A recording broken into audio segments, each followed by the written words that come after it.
When you woke up this morning, before you even opened your eyes, I bet a list started running through your head. Oh, absolutely, that mental checklist. Right. Just, making coffee, feeding the cat, maybe navigating the commute, or even like a meeting you're dreading at work. Yeah, it's completely automatic. I mean, Hmm. before your feet even touch the floor, your brain is already projecting the entire day's requirements right onto the back of your eyelids. It really is.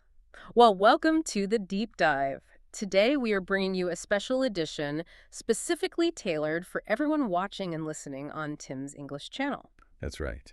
And if you are learning English, we are definitely keeping the pace clear, steady, and accessible today. Exactly. But we are also going deep, as always. We are looking at that mental checklist we all wake up with. Because, talking about what we absolutely must do takes up a massive percentage of everyday human conversation. It really does.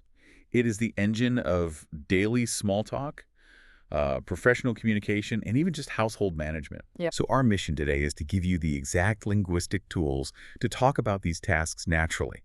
Without falling into those subtle traps that instantly reveal you as a non-native speaker. So let's just unpack the absolute foundation first. Before we get into any advanced grammar or corporate jargon, we have to look at the baseline phrases. Right. The ones native speakers use literally thousands of times a day. Exactly. I have to and I need to because sometimes I think language learners rush to find the fanciest vocabulary possible, right? Oh, all the time. Yeah, they ignore these basics, assuming they sound, I don't know, too simple or something. Like building a house without pouring the concrete foundation first. And that is a huge trap in itself. Native speakers never outgrow I have to and I need to. Right. I mean, you will hear a CEO say, I have to jump on a call, just as often as you hear a child say, I have to finish my homework. So they really are that concrete slab that the rest of the language is built on? Exactly. They're universal. But what is really interesting here is the psychological divide between them. Wait, there's a divide. Because I always assumed I have to and I need to were completely interchangeable. A lot of people think that. Right, like if Yeah. I say I have to go to the store versus I need to go to the store, the result is exactly the same. I end up at the grocery store buying food. Well, sure, the physical result is the same, but the internal psychology is actually very different. It is all about where the pressure is coming from. Okay, what do you mean by pressure? So, I have to implies external pressure. The world, the law, gravity, or maybe your boss is demanding this action. Ah, Like if you say, I have to pay my taxes, you don't really have a choice in the matter, right? The government is making you do it. that makes total sense. Okay, so what about I need to then? I need to implies internal motivation. The pressure is coming from inside you. Oh, interesting. Yeah, so I need to clean my room. Yeah. Suggests you actually want a clean space so you can focus, or, I need to drink more water means you are thinking about your own personal health. Wow, that completely changes the context of how we talk to people. It really does. Because if I tell my mom, like, I have to call you on Sunday, it almost sounds like a chore. Like someone is forcing me to do it against my will. Exactly.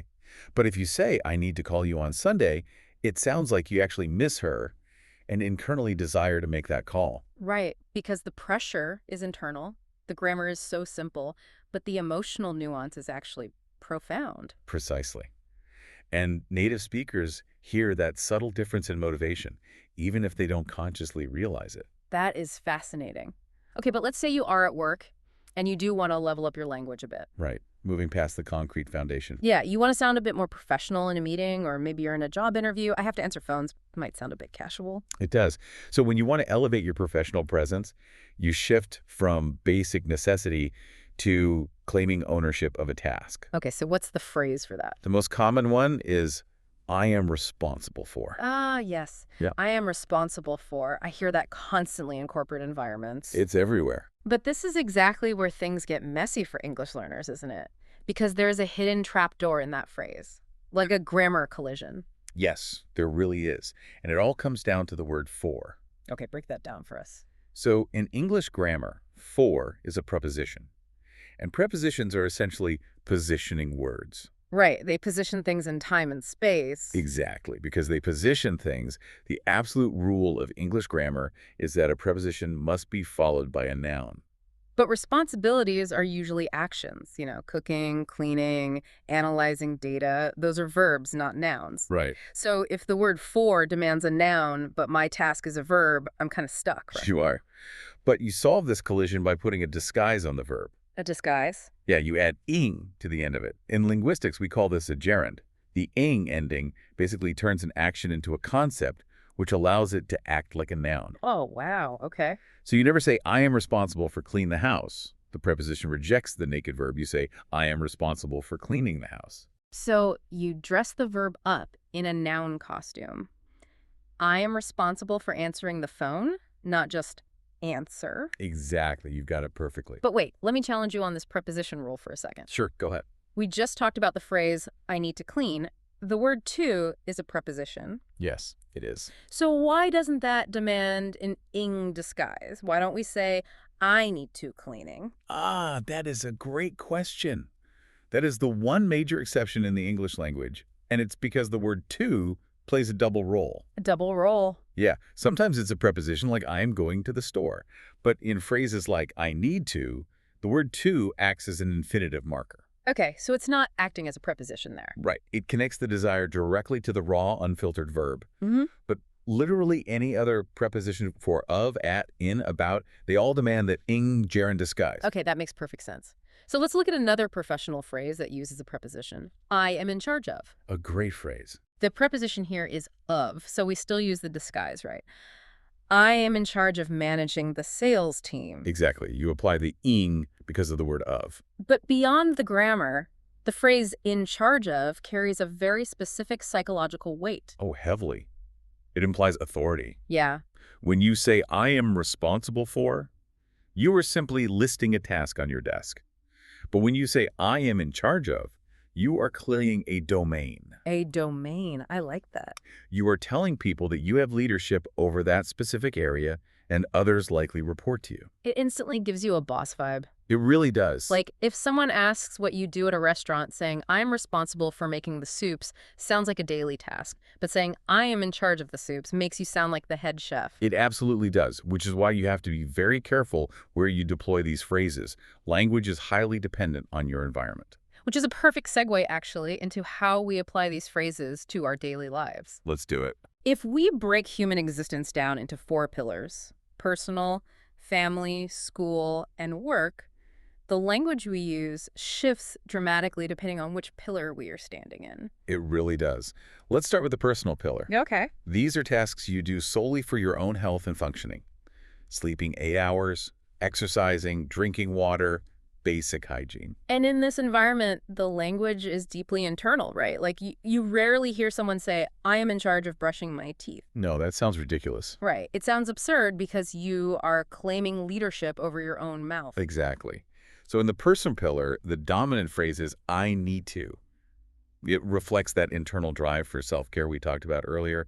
I need to get more sleep. I need to hit the gym. But the second you step into the family pillar, the tone shifts completely. Because family life is all about teamwork and shared space. Yes. In a household, you are suddenly dealing with external pressures. If you don't do the laundry or take out the trash, it actively impacts other people. Right, the kitchen starts to smell. Exactly. So the language shifts heavily toward, I have to. I have to pick up my sister from school. I have to help my grandfather. And what about claiming authority at home?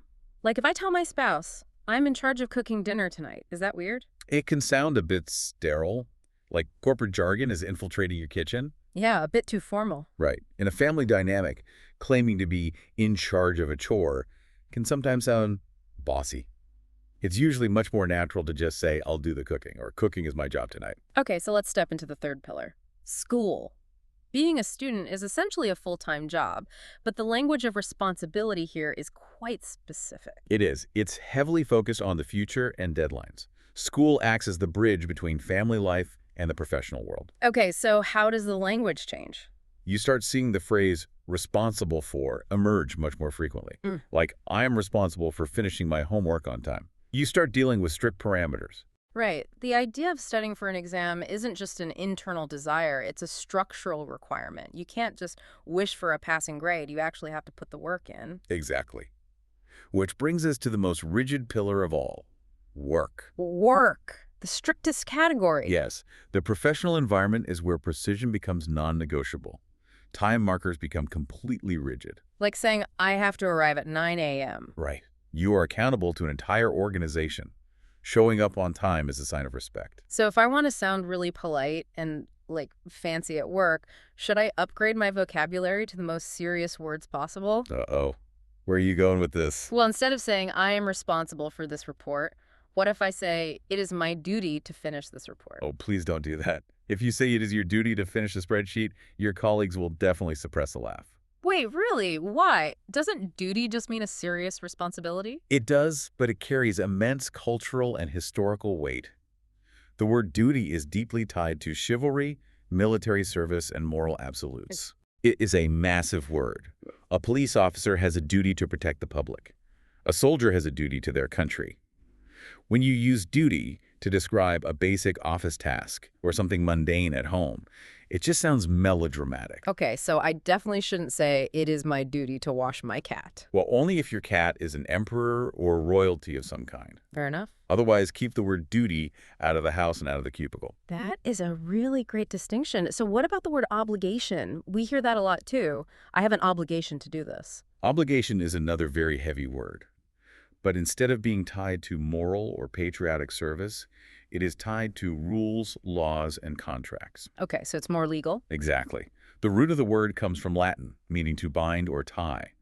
When you have an obligation, you are legally or formally bound to an action. Like, I have an obligation to pay my rent. Right, because if you don't, there's a legal consequence. You could lose your apartment. So just to map these nuances out for our listeners, responsibility is your factual daily task as a noun. Being responsible as an adjective describes a trustworthy character trait. Yes. Duty involves a uniform, a country, or high moral stakes. And obligation involves a contract or a strict law. That is the exact hierarchy of weight. Perfectly summarized. Thank you. But, even when learners understand these nuances and they know about that ing disguise we talked about earlier, there are still a few persistent grammar traps that give them away as non-native speakers. Oh, I hear these traps all the time, even from people who have spoken English for years and years. Yeah, they are very common. A lot of it stems from false pattern recognition, I think. How do you mean? Well, for example, because we say I have to go and I need to go, people naturally assume the strongest word of all, the word must, follows the exact same pattern. Yes. So they say I must to go to work. It is a totally logical assumption. But unfortunately, English is rarely logical. Right. Must belongs to a special class of words called modal verbs. Words like must, should, could, and would. These words operate on their own distinct software.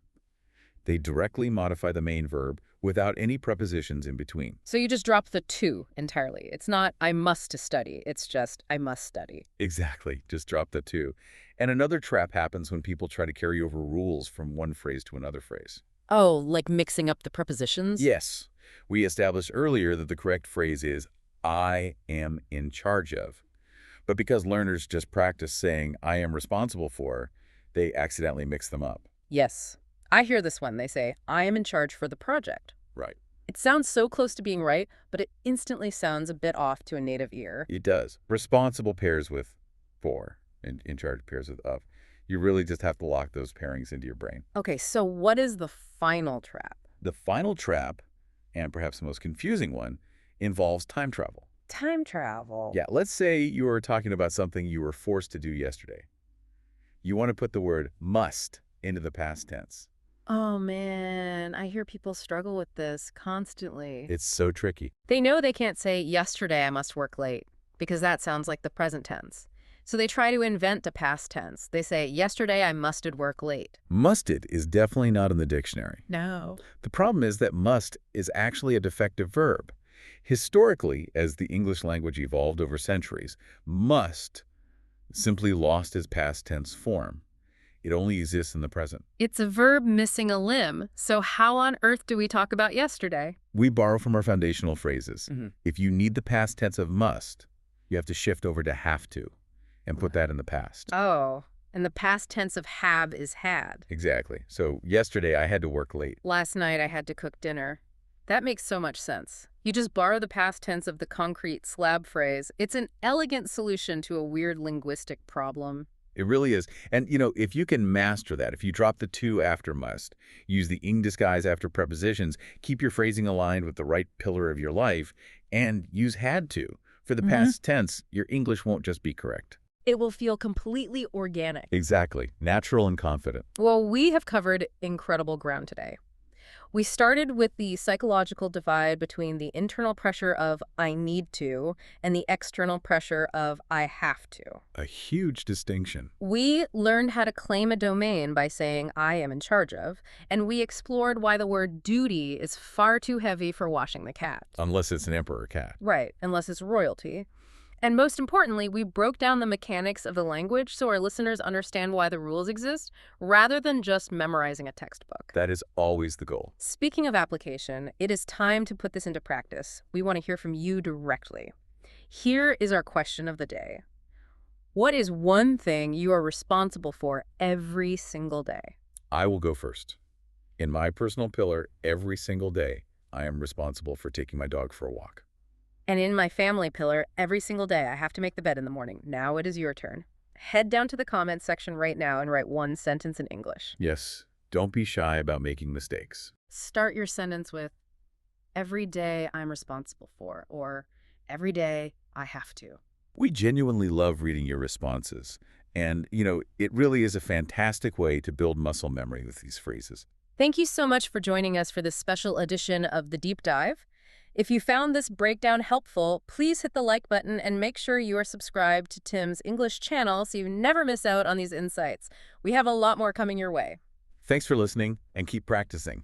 But before you go about your day, I want to leave you with one final thought about that mental checklist we started with. Oh, that's a great point to return to. Think about the phrase we use for absolute necessity in English. I have to.